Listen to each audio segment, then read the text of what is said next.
Puji Tuhan, selamat pagi, selamat bergabung lagi di Zoom online kami pagi ini. Sebelum kita mulai mendengar membaca kebenaran firman Tuhan, mari kita sama-sama berdoa. Pujian syukur kami naikkan kepadamu Tuhan Yesus yang baik. Kami sungguh bersyukur dan bersyukur Tuhan. Hati kami limpah dengan syukur Tuhan untuk hari yang baru Engkau beri buat kami. Kami ini sudah Tuhan Yesus Engkau sertai jagai di sepanjang istirahat malam kami. Pagi ini kami sudah boleh bangun dengan tubuh sehat, kuat lagi yang baru daripadamu. Kami menyerahkan tubuh jiwa roh kami ke dalam tangan-Mu Tuhan. Kami sungguh percaya Tuhan Yesus, penyertaan-Mu sungguh sempurna dalam kehidupan kami Tuhan.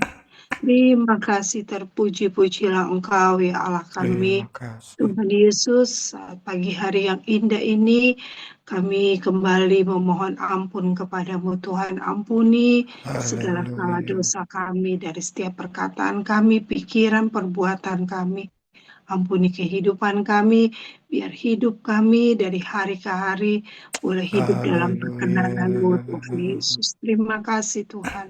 Saat pagi hari ini Tuhan Yesus, kami bersahati memohon, meminta kepadamu, biar Tuhan Yesus pimpin ibadah Zoom kami ini Tuhan. Engkau sertai Tuhan Yesus, kami sungguh percaya Tuhan Yesus, Engkau selalu ada dalam setiap ibadah kami Tuhan Yesus. Berikan kami fokus Tuhan, pengertian daripadamu dalam kami mendengarkan firman-Mu, dalam kami membaca firman-Mu Tuhan, hingga itu tidak mendatangkan sia-sia buat kami, tapi boleh mendatangkan berkat buat bagi kami semua Tuhan. Terpujilah Engkau Tuhan Yesus, Kau berkatilah hamba-Mu Tuhan Yesus, urapi hamba-Mu Tuhan Yesus dengan urapan daripadamu. Biar apa yang diperkatakan hamba-Mu itu semua daripadamu Tuhan Yesus. Pakai mulut bibir hamba-Mu Tuhan untuk menjadi alat-Mu Tuhan, memperkatakan apa yang Kau mau dalam Tuhan Yesus, kami membahas kitab Matius saat pagi hari ini. Terima kasih Tuhan, kami berdoa buat teman-teman kami, baik yang mendengarkan rekaman nanti Tuhan, baik yang akan bergabung saat ini, Engkau berkati kami semua. Biar kami siap mendengar firman-Mu saat pagi hari ini. Kami bersyukur dan bersyukur kami peralaskan doa kami hanya dalam nama Tuhan Yesus Kristus. Haleluya. Amin.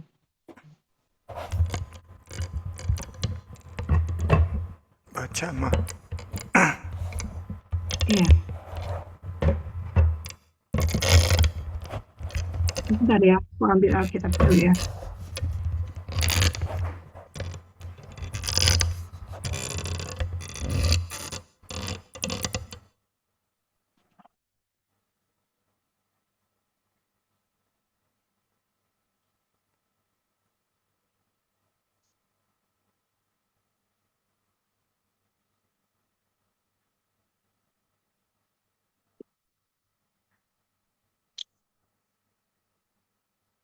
Matius 1 ayat 18 sampai 25.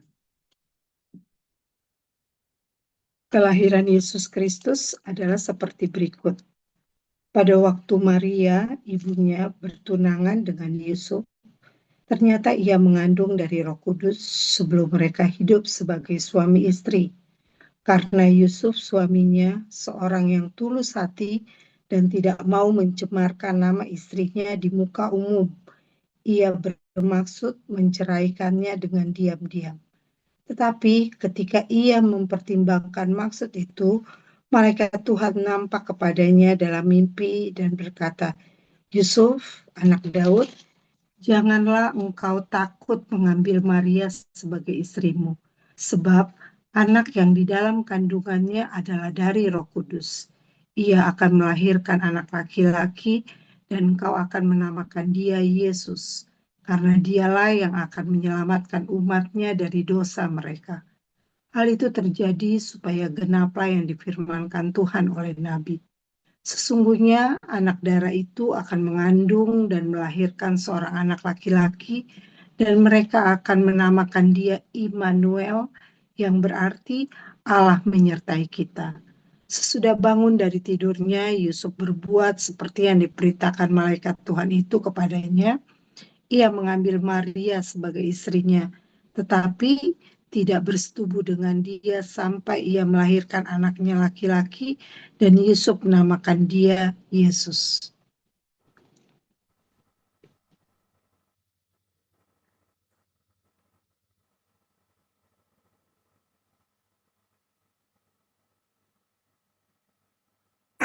Puji Tuhan, kita lanjutkan bedah buku tafsir Injil Matius.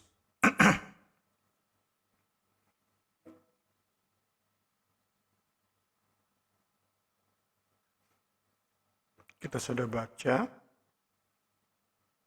Matius 1, 18-25. Pertama, buku kita mengajak membandingkan catatan masa kecil Tuhan Yesus dengan catatan masa pelayanannya.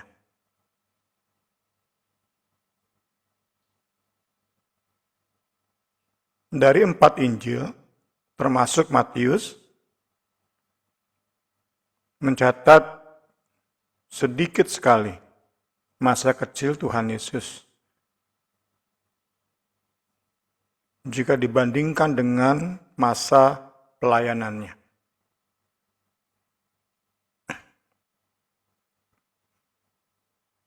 Kita lihat alasannya.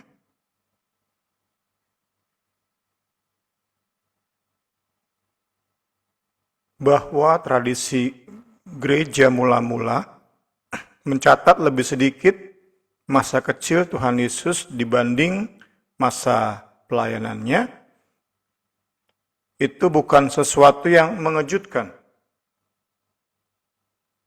Not surprising. Kenapa? Pertama, karena signifikansi pelayanan Yesus itu jauh lebih besar bagi para muridnya dibanding masa kecilnya. Yang pertama. Kedua, masa pelayanan Yesus memiliki lebih banyak saksi mata daripada masa kecilnya.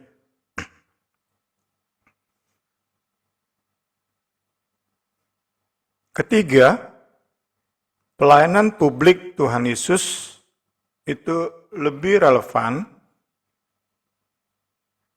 dengan usaha mewariskan ketokohan Tuhan Yesus, keteladanan Tuhan Yesus dari generasi ke generasi.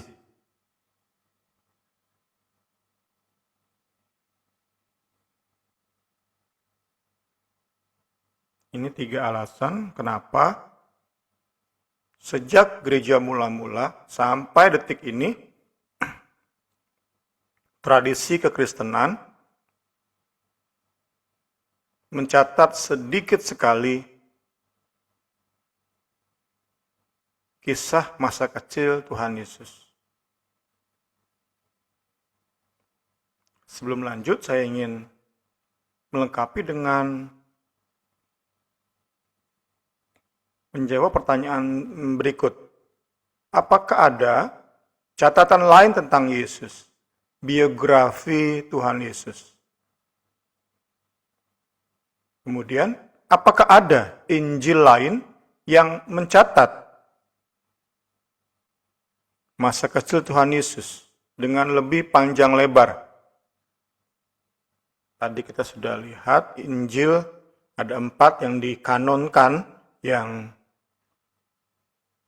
dijadikan Alkitab, dan di dalam 4 Injil ini masa kecil Tuhan Yesus itu dapat kita katakan hanya tentang kelahiran di Matius dan di Lukas, kemudian umur 12 serta ketika disunat itu di Lukas 2. Jadi sedikit sekali pencatatan masa kecil Tuhan Yesus. tentu menjadi pertanyaan yang bikin penasaran. Memangnya nggak ada usaha untuk mencatat masa kecil Tuhan Yesus? Kita awali dengan melihat kenyataan bahwa ternyata banyak sekali Injil yang lain. Dari websitenya Bart Ehrman,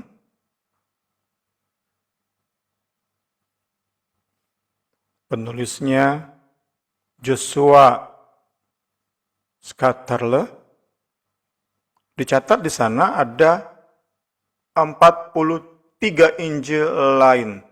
Berarti jika ditambah dengan 4 Injil kanonik, ada setidaknya 47 Injil tertulis.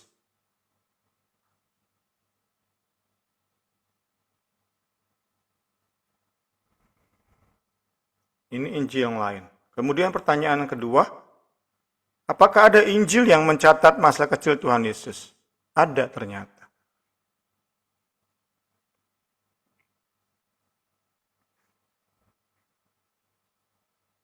Nomor 11, nomor 12, nomor 13, itu semua diberi judul Injil masa kanak-kanak. Thomas, Latin, Syria. Saya tidak meneliti lebih dalam, nanti bisa tanya kepada yang lebih ahli.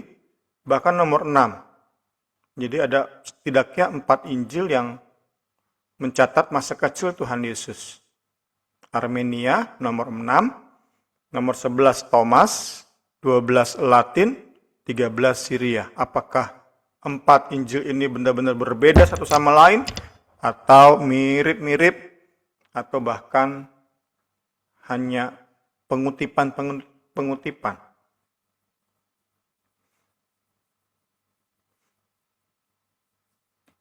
Salah satu contoh dari Injil kanak-kanak adalah Injil kanak-kanak Thomas.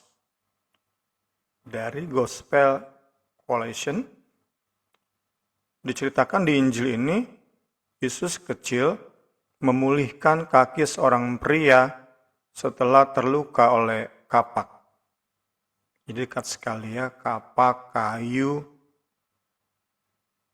pohon itu tentu dekat sekali dengan Tuhan Yesus karena papanya seorang tukang kayu. Tuhan Yesus kecil diceritakan di Injil ini memulihkan kaki seorang pria yang terluka oleh kapak. Kemudian Tuhan Yesus diceritakan membawa air di jubahnya. Jadi kendinya pecah, ditampung di jubahnya. Padahal kan namanya jubah pasti rembes.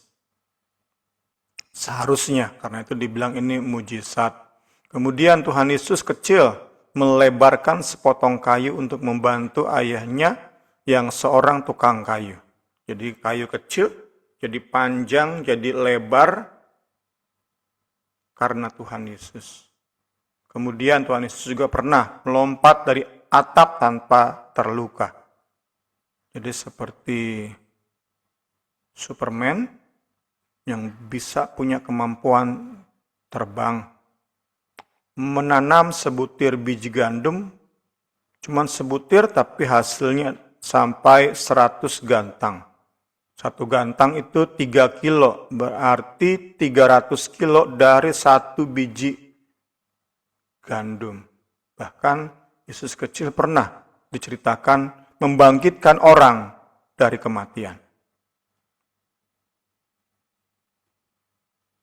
Para ahli memandang Injil-Injil ini, Injil kanak-kanak, itu tak lebih dari kisah fiksi.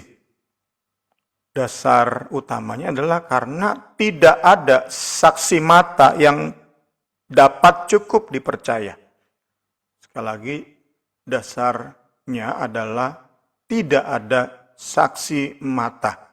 Jadi lebih kepada spekulasi, lebih kepada cerita turun-temurun, dongeng turun-temurun. Karena itu nggak mungkin dimasukkan ke dalam kanon. Tadi pertama, nggak terlalu ngaruh juga sehebat apapun mujizat jika benar dilakukan oleh Tuhan Yesus di masa kecil, tetap bersama. Hidup Yesus bukan hanya tentang mujizat, tetapi pelayanan Yesus juga disertai dengan pengajaran.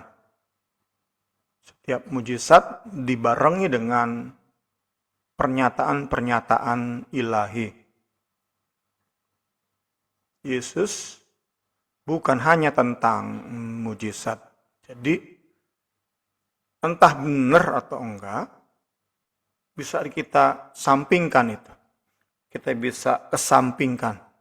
Anggap aja tadi, spekulasi. Karena itu nggak mungkin dijadikan kanonik, dijadikan Alkitab, bagian dari Alkitab.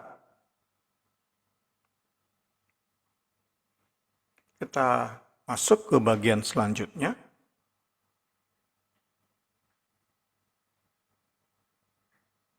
Masih di 18-25. Kita sekarang lihat perbandingan Matius 1, 1-17, Matius 1, 18-25. Itu yang kita bandingkan. Membandingkan antara silsilah Yesus Kristus dengan narasi atau cerita bagaimana Yesus dilahirkan. Seperti yang baru saja kita baca. Diperbandingkan oleh buku kita ini, kalau di 1:17, Matius sedang berusaha menjelaskan siapa itu Yusuf, ayah Yesus.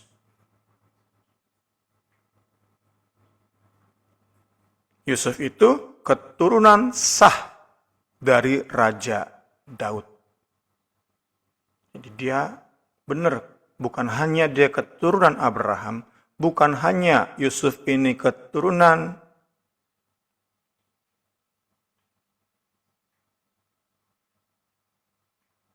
Yakub, keturunan siapa lagi?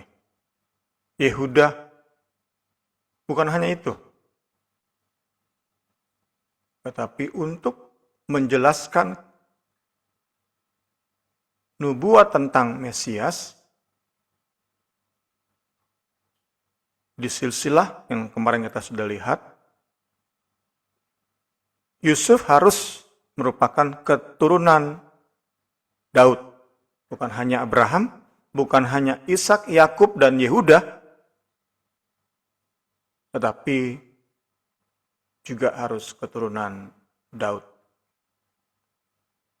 Itulah Yusuf. Kita bisa lebih paham tentang hal-hal seperti ini kalau kita ngerti banget kepada siapa Matius tulis suratnya. Matius sedang menulis kepada orang-orang sebangsanya, orang-orang Yahudi. Matius ingin banget, terbeban banget di hatinya. Orang-orang Yahudi ini terima Yesus sebagai Tuhan dan Juru Selamat. Sebagai Mesias yang dijanjikan. Sebagai keturunan Daud yang tahtanya tidak bisa digantikan. Tidak bisa runtuh tahtanya. Kalau kita bisa mengerti maksud hati keterbebanan Matius, maka kita bisa lebih lagi paham nih. Kenapa dia perlu meyakinkan para pembacanya, Yusuf ini keturunan Daud.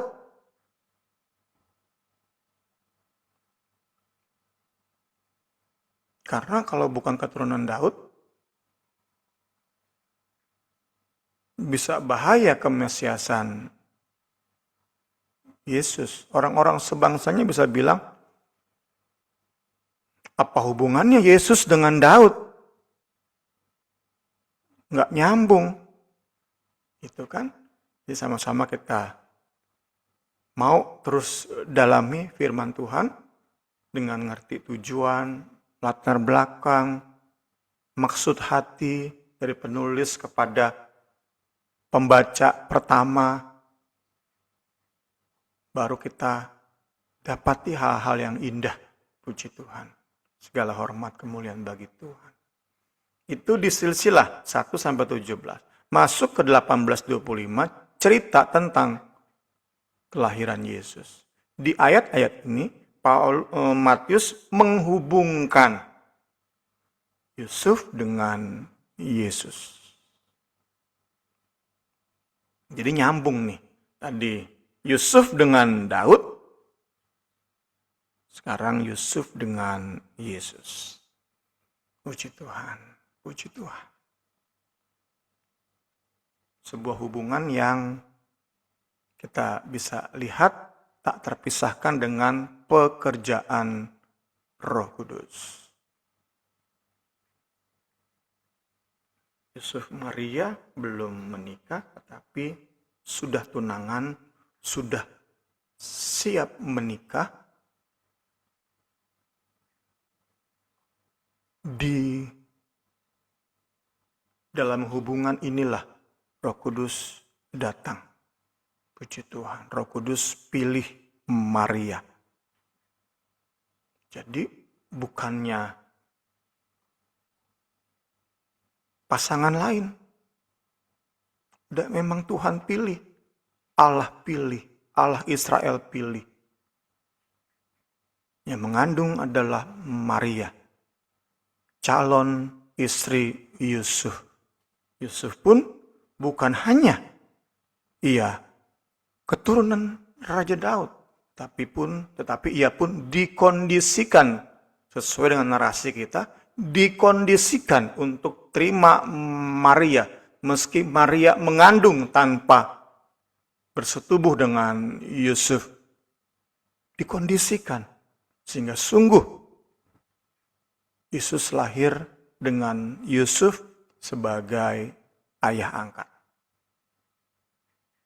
Kiranya kita bisa paham dan lebih paham karya Allah yang luar biasa ini yang dipertontonkan, didemonstrasikan oleh Matius dalam suratnya untuk meyakinkan orang-orang sebangsanya. Matius seperti ingin bilang, Yesus ini benar-benar Mesias. Jangan tolak Yesus. Itu kurang lebih yang pengen disampaikan. Terbeban banget Matius. Kita teringat kepada Paulus.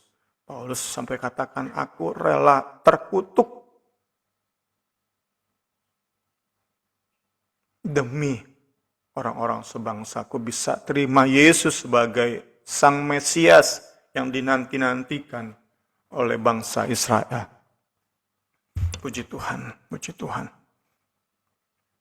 Lebih lanjut kita lihat.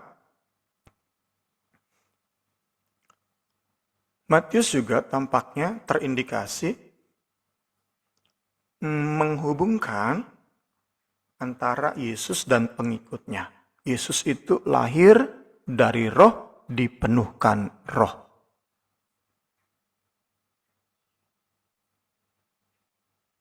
Tadi sudah kita baca, mengandung dari Roh Kudus.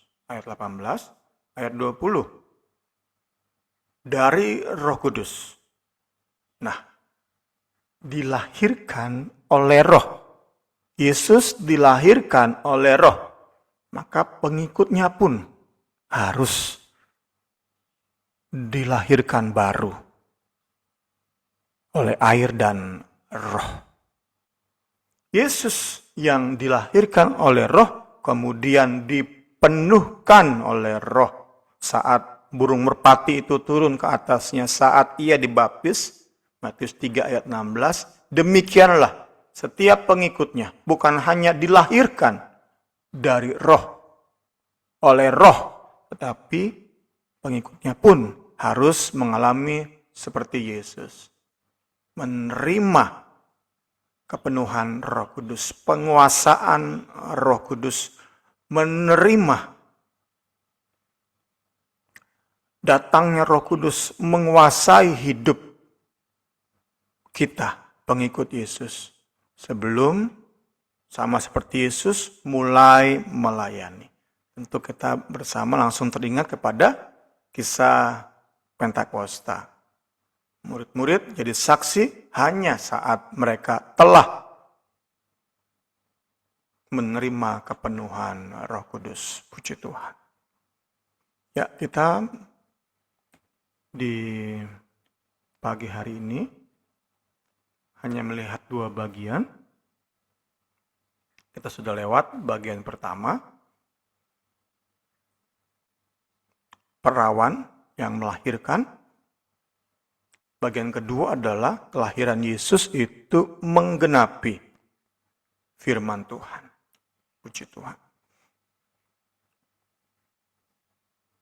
Matius 1 ayat 22, hal itu terjadi supaya genaplah yang difirmankan Tuhan oleh Nabi. Baru Matius mengutip.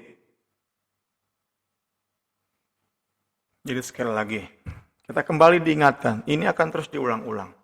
Maksud hati, keterbebanan Matius sampai tulis panjang lebar Injilnya adalah agar orang-orang sebangsanya terima Yesus sebagai Tuhan dan Juru Selamat.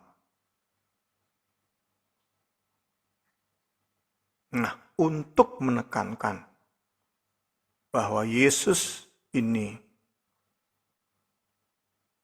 Mesias benar-benar datang dari Allah Israel, Matius menekankan di ayat ini. Genaplah yang difirmankan Tuhan. Matius pengen banget orang-orang sebangsanya tuh celik matanya dan melihat udah gak perlu nunggu Mesias lagi. Ini Mesias sudah datang. Anaknya Yusuf dan Maria. Keturunan Raja Daud yang lahir sebagai tanda.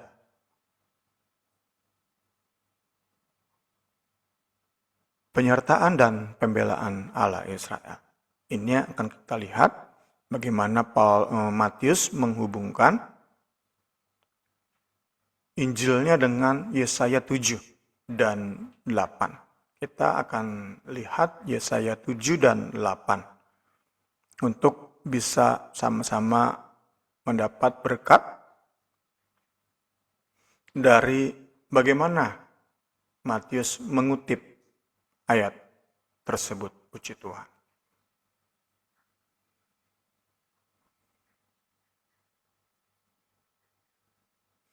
Maksud dasar Matius itu jelas.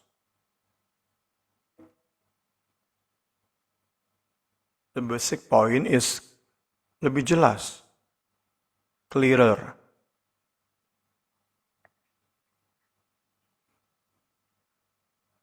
Tapi tentang hal lebih detail, kenapa dan bagaimana hubungan antara Yesaya 7 dengan penggenapan janji Allah lewat lahirnya Yesus itu yang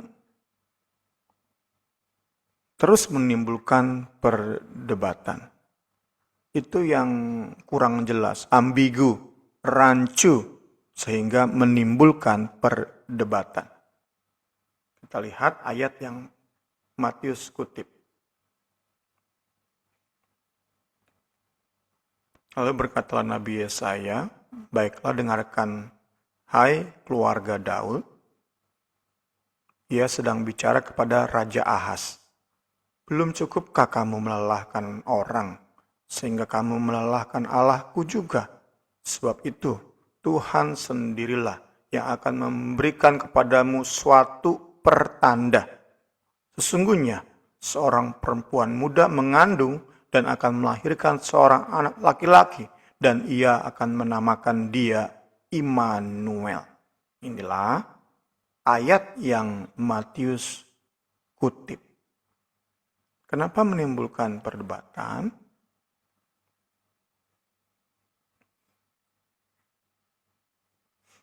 Karena di ayat ini dikatakan perempuan muda, dalam bahasa Ibrani pun perempuan muda, namun saat Matius kutip, Matius ganti jadi perawan. Padahal kan perempuan muda nggak selalu perawan. Apakah berarti Matius salah kutip? Atau Matius sesat, salah tafsir? Para ahli meyakini Matius berani mengubah menafsir seperti ini karena saat itu merupakan suatu tafsiran atau penerjemahan yang dapat diterima oleh budaya saat itu. Itu yang bisa kita yakini, karena tentu nggak mungkin Matius sembarangan saja. Karena ia sedang berusaha sedapat mungkin meyakinkan orang-orang sebangsanya bahwa Yesus hadir itu sebagai penggenapan janji Allah Israel bagi bangsa Israel. Tentu nggak sembarangan, nggak mungkin kemudian Matius sembarangan dan menimbulkan syak, jadi nggak percaya orang-orang sebangsanya. Itu yang bisa kita yakini, tentu nggak sembarangan saat Matius mengubah perempuan muda menjadi perawan, anak darah.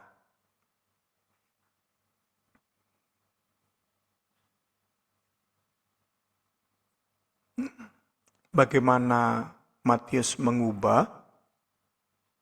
Itu menimbulkan perdebatan di sepanjang sejarah. Tentu pihak-pihak yang menolak Yesus sebagai Mesias itu akan menyerang habis cara Matius ini. Mereka akan berkata, yang dijanjikan perempuan muda kok, itu seorang ibu yang melahirkan anak hasil hubungan seks, hubungan badan dengan suaminya, bukan perawan.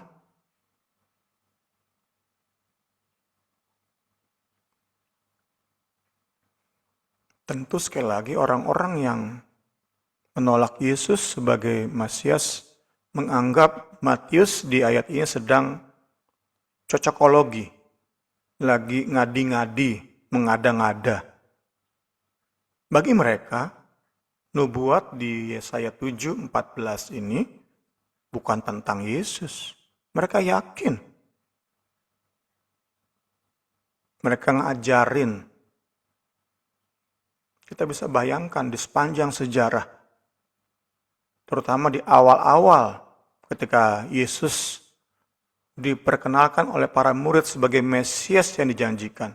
Kita bisa bayangkan itu di sinagoga, di bait Allah, di setiap pertemuan agama Yudaisme, itu yang terus dibagikan. Terlebih tentu setelah Matius tulis Injilnya. Ini Matius ngada-ngada aja nih, menghubungkan Yesaya dengan Yesus.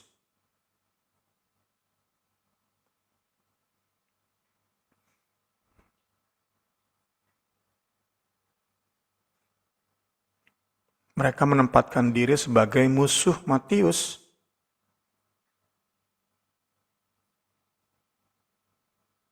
Ada-ada aja ini kata mereka, para murid Yesus, termasuk Matius. Pakai segala bilang, Yesus itu penggenapan Mesias bagi bangsa Israel. Ada-ada aja mereka. Enggak. Yesus itu bukan Mesias yang dijanjikan. Kita masih tunggu Mesias itu datang. Kurang lebih seperti itu yang terus digembar-gemborkan oleh orang-orang Yahudi, pimpinan agama Yahudi, dan Matius berhadapan langsung dengan mereka. Ia ingin masyarakat umat Yudaisme itu dimenangkan. Kita terus belajar, Bapak Ibu, saudara-saudari, untuk kita sama mengerti bagian-bagian ini. Ya, kita mau melihat di pagi hari ini hubungan antara Matius dengan Yesaya. Hubungan yang mengaitkan mereka, yang mengeratkan mereka adalah kata tanda. Itu yang mengeratkan mereka. Yesaya dan bagaimana Matius mengutip Yesaya. Janji Allah tentang kelahiran anak dari seorang perempuan itu merupakan tanda penyertaan dan pemeliharaan Allah. Itu yang menghubungkan. Kalimat itu yang menghubungkan antara Yesaya dan Matius dan Yesus sebagai Mesias. Satu kata tanda dan tadi satu kalimat adalah janji Allah tentang kelahiran anak dari seorang perempuan muda merupakan tanda penyertaan dan pemeliharaannya. Karena itu, mengakhiri pagi hari ini kita sama-sama mau merenungkan kisah di balik Yesaya 7 ayat 13-14 ini. Sama-sama kita belajar, diberkati, memberkati banyak orang. Kita diajar untuk mengajari banyak orang. Sesuai dengan talenta kita, sesuai dengan kelebihan kita. Segala hormat, pujian, syukur hanya bagi Yesus. Kita lihat sama-sama Yesaya 7 dan 8. Konteksnya saat itu adalah Yerusalem. Kita bilang aja Jakarta, ibu kotanya Indonesia. Maka Yerusalem itu ibu kotanya negara Yehuda. Yerusalem, konteksnya, latar belakangnya, saat itu diserang oleh dua negara yang bersekutu. Negara Aram dan negara Israel. Tentu kita ingat bagaimana setelah Salomo, Israel dan Yehuda terpisah. Israel seperti meninggalkan Bait Allah, meninggalkan Yerusalem. Yehuda tetap di Yerusalem. Datang pesan Tuhan saat Israel dan Aram menyerang Yehuda, datang pesan Tuhan kepada Raja Yehuda yang bernama Ahaz. Raja ini sedang ketakutan. Lewat Yesaya datang pesan Allah bagi Ahaz. Ini latar belakang yang kita mau sama-sama pelajari. Inilah pesan Allah bagi Ahaz yang sedang ketakutan saat negaranya, kotanya diserang oleh sekutu dua negara. Berfirmanlah Tuhan kepada Yesaya, baiklah engkau keluar menemui Ahaz, engkau dan Syarnasyub, anakmu laki-laki, ke ujung saluran kolam atas ke jalan raya pada padang tukang penatu, dan katakanlah kepada Ahaz, teguhkanlah hatimu, tinggallah tenang, jangan takut, jangan hatimu kecut, karena kedua puntung kayu api yang berasap ini, yaitu kepanasan amarah Rezin, Raja Aram, dan anak Remalia, namanya Pekah, Raja Israel, P-E-K-A-H, Pekah. Apa tujuan Allah kirim pesan lewat Yesaya? Apa maksud pesan Allah? Teguhkan hati, tinggal tenang, jangan takut, jangan kecut. Meski dalam serangan dua negara. Apa maksud pesan Tuhan bagi Ahaz?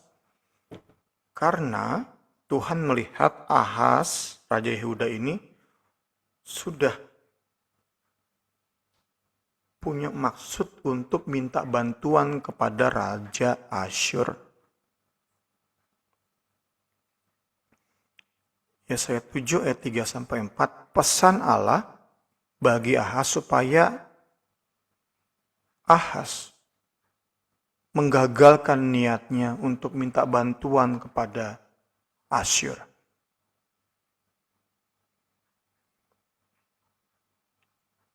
Pesan ini diperkuat oleh ayat 11. Mintalah suatu pertanda dari Tuhan Allahmu. Untuk menegaskan bahwa aku sertai kamu. Aku bela kamu, Ahaz. Allah ingin bilang kepada Ahaz lewat Yesaya, aku menyertai kamu, Ahaz. Jangan minta bantuan kepada Asyur. Aku menyertai kamu. Kamu ragu. Minta tanda kepadaku. Mintalah suatu pertanda dari Tuhan Allahmu. Biarlah itu sesuatu dari dunia orang mati yang paling bawah atau sesuatu dari tempat tertinggi yang di atas. Tanda yang mustahil sekalipun minta. Ahaz, minta. Minta tanda apa aja terserah deh. Ya, saya ingin bilang seperti itu. Ahaz, minta tanda apa aja terserah. Yang penting jangan sampai kamu minta bantuan Raja Asyur. Karena itu sekali lagi kisah ini tentang tanda. Dan itulah yang menghubungkan Yesaya dengan Matius. Kita lanjutkan kisah ini. Apa tanggapan Ahaz? Tanggapan Ahaz adalah di ayat 12, saya tidak catat. Tetapi Ahaz menjawab, aku tidak mau meminta tanda. Aku tidak mau mencobai Tuhan. Jadi jawaban Ahaz tampaknya rohani. Tampaknya rendah hati. Aku gak mau mencobai Tuhan dengan minta tanda. Inilah yang bisa kita hubungkan dengan beberapa minggu ini kita bicara tentang jujur kepada Tuhan. Khususnya kemarin di hari Minggu Pendeta Stanley mengingatkan kita untuk jujur kepada Tuhan. Ini pura-pura berrohani, Ahaz ini, enggak, aku mau meminta tanda dari Tuhan. Merepotin Tuhan. Itu sama aja dengan mencobai Tuhan. Kan tampaknya rohani. Padahal di hatinya, memang udah pengen banget minta bantuan Asyur. Ini yang perlu kita sama-sama pelajari. Mendingan dalam segala keraguan, ketakutan kita, minta tanda. Berapa kali, tetapi yang penting minta tanda. Itu yang Tuhan minta. Itu yang Tuhan suruh. Jangan pura-pura sok rohani, nggak jujur di hadapan Tuhan. Mulut dan hati berbeda. Sehingga ujungnya adalah penolakan terhadap tangan Tuhan yang berinisiatif ingin menolong Ahaz. Barulah kita sampai setelah jawaban tanggapan Ahaz yang tampaknya rohani padahal manusiawi dan duniawi. Inilah jawaban Allah lewat Yesaya yang sudah kita baca tadi.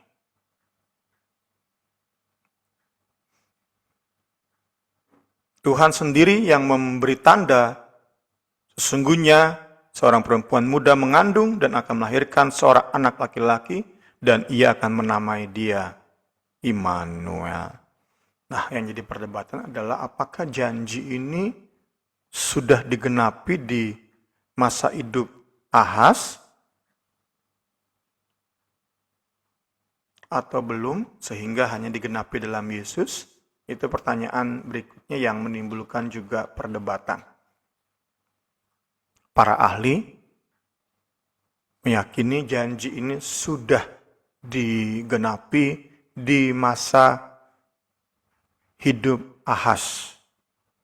750 tahun sebelum Yesus lahir. 750 tahun sebelum Yesus lahir, nubuat ini keluar, dan nubuat ini diyakini sudah digenapi di masa hidup Ahas. Karena itu, ketika Yesus lahir sebagai penggenapan Yesaya 7:14, Yesus adalah penggenapan ganda. Penggenapan yang tentu ultimate, jauh lebih utama, jauh lebih penting.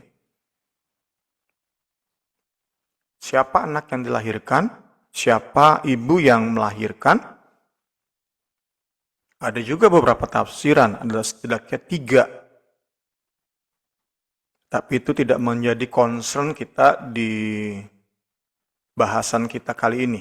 Nanti Bapak Ibu, saudara-saudari bisa lihat sendiri di Google. Kita fokus pada maksud nubuat ini diberikan. Maksudnya adalah tanda bahwa Tuhan beserta. Tuhan mau membela, mau menolong, mau menyatakan pertolongannya bagi bangsa Yehuda, keturunan Yehuda, bagi keturunan Daud. Saat itu Ahas keturunan Daud. Tanda diberikan.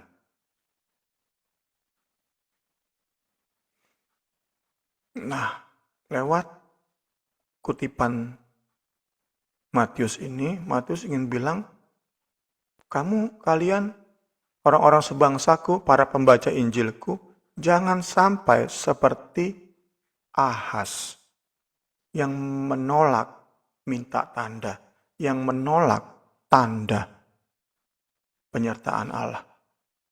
Yesus ini tanda penyertaan Allah, Immanuel, Allah beserta, Allah membela. Sebuah peringatan dari Matius kepada orang-orang sebangsanya. Jangan kalian seperti Ahas.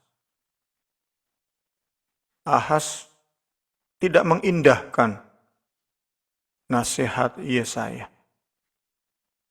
Sehingga yang datang kepadanya adalah hukuman. Tuhan melanjutkan lagi firman-Nya kepadaku. Oleh karena bangsa ini telah menolak air Shiolah yang mengalir lamban dan telah tawar hati terhadap Rezin dan anak Remalia. Sebab itu sesungguhnya Tuhan akan membuat air sungai Efrat yang kuat dan besar meluap-luap atas mereka, yaitu Raja Asyur dengan segala kemuliaannya. Inilah yang diterima oleh Ahas. Hukuman yang diterima oleh Ahas. Hukuman karena gak mau tinggal tenang. Gak mau terima air yang mengalir lamban. Ini menjadi pengalaman kita sama-sama. Banyak kali pertolongan Tuhan itu gak instan. Gak segera kita dapat. Tetapi pelan-pelan. Air yang mengalir pelan-pelan. Sabar nantikan pertolongan Tuhan. Bukti penyertaan Tuhan, bukti pembelaan Tuhan, sabar. Bangsa Yehuda lewat rajanya yang bernama Ahas menolak air yang mengalir lamban.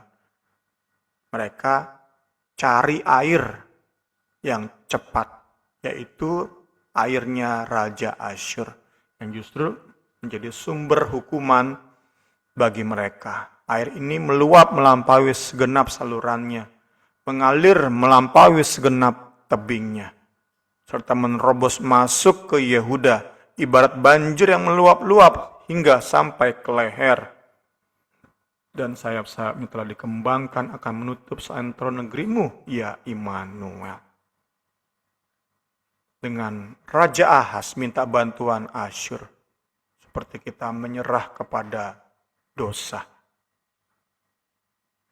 Tampaknya kita bisa kontrol dosa, tetapi tanpa sadar ada di satu titik dosa itu benar-benar menenggelamkan kita, mengontrol abis hidup kita, menguasai dengan sepenuh-penuhnya hidup kita.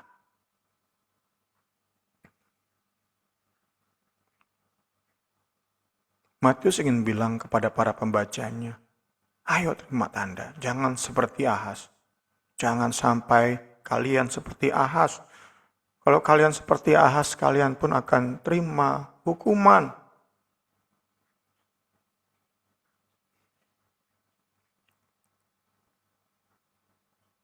Jangan sebut persepakatan. Segala apa yang disebut bangsa ini persepakatan. Ahas dengan Raja Asyur. Dan apa yang mereka takuti, janganlah kamu takuti. Jangan gentar melihatnya. Tetapi Tuhan semesta alam, dialah yang harus kamu akui sebagai yang kudus. Kepadanya lah harus kamu takut, dan terhadap dialah harus kamu gentar. Ia akan menjadi tempat kudus, tapi juga menjadi batu sentuhan, sandungan bagi kedua kaum Israel ini, serta menjadi jerat dan perangkap bagi penduduk Yerusalem. Dan banyak di antara mereka akan tersandung, jatuh, dan luka parah, tertangkap, dan tertawan. Sekali lagi, Matius kutip Yesaya 7:14 untuk mengingatkan bahaya tidak menerima tanda penyertaan dan pembelaan Tuhan. Kalau kita ragu, seperti kemarin di hari Minggu, seperti Gideon, minta tanda. Yang penting sabar terus nantikan cara-cara Tuhan. Segala hormat kemuliaan bagi Tuhan, kiranya pembelajaran kita bisa menolong kita sama-sama lebih lagi memahami Injil Matius. Matius punya tujuan yang jelas.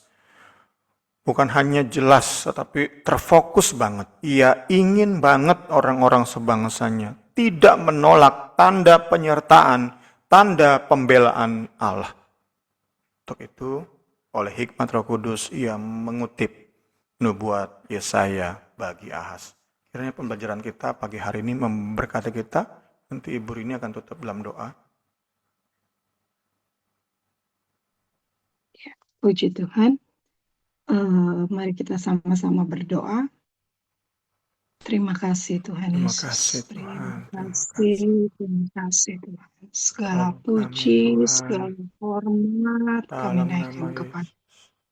Kami bersyukur dan bersyukur pagi hari ini Tuhan. Kami boleh menerima berkat firman-Mu yang begitu indah. Kami diingatkan lagi Tuhan Yesus untuk penyertaan-Mu dalam hidup kami. Seringkali Tuhan Yesus kami membungkus Tuhan Yesus keputusan kami secara mungkin terlihat rohani Tuhan, tapi ternyata kami salah Tuhan Yesus. Tuhan tolong kami Tuhan. Kami boleh mengerti Tuhan tanda-tanda yang Kau berikan buat kami. Walaupun kami percaya Tuhan Yesus, mungkin Tuhan Yesus sepertinya lamban Tuhan Yesus. Tapi kami Tuhan, Kau saja yang menolong kami.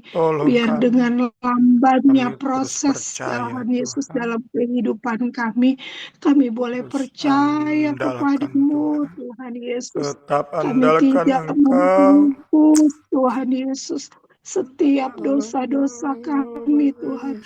Kami boleh melihat penyertaan-Mu sungguh sempurna dalam hidup kami. Kami bersyukur dan bersyukur untuk pembahasan pagi hari ini Tuhan. Kami boleh dikuatkan lagi. Kami lebih lagi percaya lagi untuk penyertaan-Mu, pertolongan-Mu yang begitu indah buat kehidupan kami. Kami bersyukur dan bersyukur Tuhan. Biar Haleluya. pembelajaran pagi ini, rindu kami, saudara-saudara kami yang akan mendengarkan rekaman ini Tuhan, mereka juga boleh diberkati, mereka juga boleh dikuatkan Tuhan Dalam Yesus nama melalui Yesus. pembelajaran pagi ini Tuhan Yesus. Terima kasih Tuhan, terima kasih, terpuji-pujilah Engkau ya Tuhan Yesus. Haleluya. Kami bersyukur, kami serahkan Tuhan Yesus pembelajaran ini ke dalam tangan-Mu. Dan kami peralaskan doa kami hanya dalam nama Tuhan Yesus Kristus. Haleluya. Amin. Amin.